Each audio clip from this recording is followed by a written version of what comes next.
बार की बात है, एक बार कुछ संत जन संकीर्तन कर रहे थे, नगर संकीर्तन। और उनके नगर संकीर्तन को ना जाने कितने लोग देख रहे थे अपनी अटारियों पर चढ़ करके। तभी एक गली में होकर के संकीर्तन जा रहा था, संकीर्तन करते हुए जा रहे थे संत वृंद। तो वहां एक वैश्या अपने घर में बैठी थी। उसने खिड़की खोल करके केवल देखना चाहा कि क्या चल रहा है, और उन संतों के उस उत्ताल नृत्य को देख करके, उनके सुंदर भाव को देख करके, वो जैसे उछल उछल करके नाच रहे थे और महामंत्र की ध्वनि गा रहे थे, वो मृदंग की ध्वनि, वो करताल का स्वर और उन लोगों का ये उन्माद नृत्य देख करके उस वैश्या को पता नहीं क्या, उसी क्षण उसके नेत्र बंद हो गए।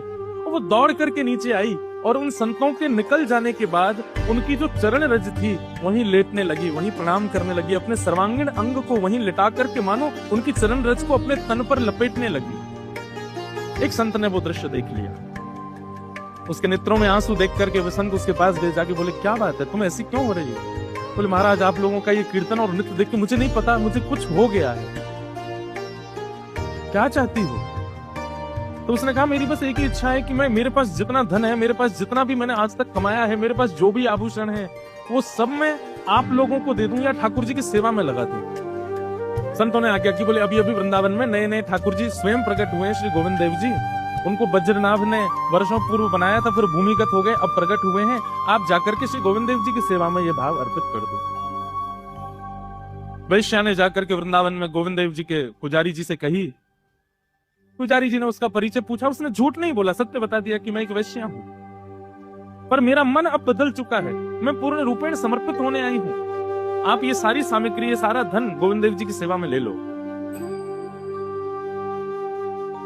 पुजारी जी ने जैसे सुना वैश्या, बोले निकलो बाहर, निकलो यहां से। और मंदिर से बाहर करके महाराज पूरा मंदिर धोया, उसको पूरा स्वच्छ करने लगे। बोले कहां से चले आते हैं पता नहीं लोग, तुम तो यहीं से दर्शन करो, भीतर नहीं, तुम्हारे यहाँ की वस्तु हम ठाकुर जी को थोड़ी देंगे।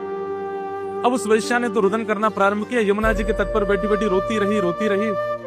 3 दिन तक अन्न जल ग्रहण नहीं किया।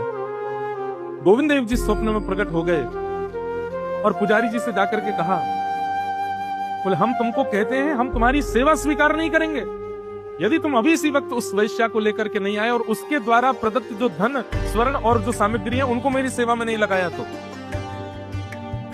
तुरंत पुजारी जी दौड़े दौड़े गए, उस वैश्या की सब सामग्री लेकर के आए, ला करके उनको ठाकुर जी की सेवा में प्रस्तुत किया। भगवान ने कहा इसी की झारी बनवाओ, इसी का लोटा बनवाओ, इसी के सब पात्र बनवाओ, उन्हीं में मेरा भोग लगाया करो।